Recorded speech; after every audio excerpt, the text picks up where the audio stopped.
আপনারা জানেন যে মহিবুল্লাহ মিয়াজি, যিনি টিএনটি মসজিদের ইমাম, দীর্ঘ সময় যাবৎ উনি ইমামতি করেন, উনি একটা এজাহার দিয়েছেন।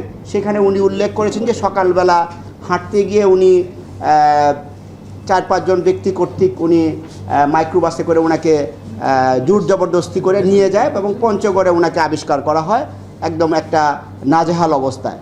সেখানে উনি চেইন এবং তালাবদ্ধ অবস্থায় ছিলেন, যেটা একটা স্বাভাবিক অবস্থা না। পরবর্তীতে পুলিশ এবং আশেপাশের লোকজনের সহায়তায় উনি রেস্কিউ হন এবং উনি আমাদের কাছে এসে রিপোর্টও করেন। রিপোর্টকালীন সময়ে উনি যেটা বলেন যে উনি শারীরিক এবং মানসিকভাবে অবসাদগ্রস্ত, উনি একটু সময় চান। তো আমরা অ্যাকর্ডিংলি তাকে সময় দেই এবং উনি তার ওই দিনেই বিকেলবেলা এসে একটা এজাহার, উনি লিখিত এজাহার দায়ের করেন।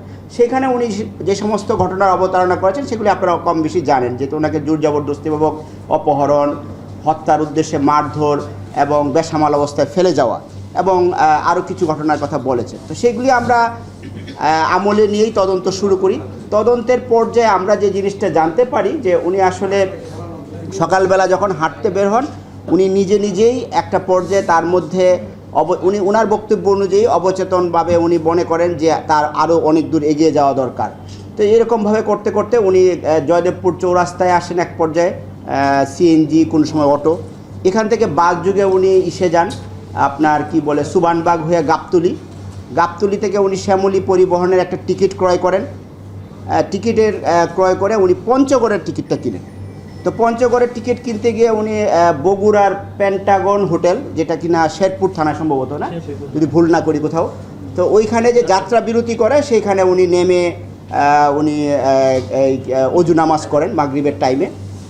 তো এরপরে উনি পঞ্চগড়ে চলে যান। এরপরে ওখান থেকে উনি নিজেই হাঁটতে ওইখানে যে পড়ে যান বা অবসাদগ্রস্ত হয়ে পড়েন এবং নিজে এই ধরনের অবস্থায় তাকে আবিষ্কার করেন। তো এইটা আমরা তথ্য প্রযুক্তি সহায়তা এবং সিসিটিভি ফুটেজ এবং একই সাথে যেই শ্যামলী পরিবহন, যেই বাসে উনি গিয়েছেন সেই মলি পরিবহন কর্তৃপক্ষ এবং তার সাথে যে সমস্ত যাত্রীরা গমনাগমন করেছেন তাদের সাথে কথা বলে সিসিটিভি ফুটেজ বিশ্লেষণ করে এবং একই সাথে আপনারা জানেন যে এখন তথ্য প্রযুক্তির বদৌলতে অনেক কিছু চিহ্নিত করা যায়, এই সমস্ত কিছুর বিশ্লেষণ করে ওনার সামনে ওনাকে আমরা ডাকি। উনি যেহেতু ভিকটিম এবং বাদী, এখনও ওনাকে আমরা ডেকে এই জিনিসগুলি ওনার সামনে আমরা পেশ করি।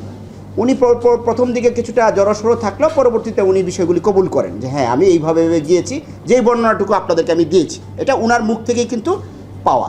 আর আমরা হচ্ছে যে প্রযুক্তির মাধ্যমে আমরা বলতে চেয়েছি যে আপনি যে বলছেন এজাহারে যে বক্তব্য যে আপনাকে নিয়ে গিয়েছে সেটার সত্যতা আমরা পাচ্ছি না।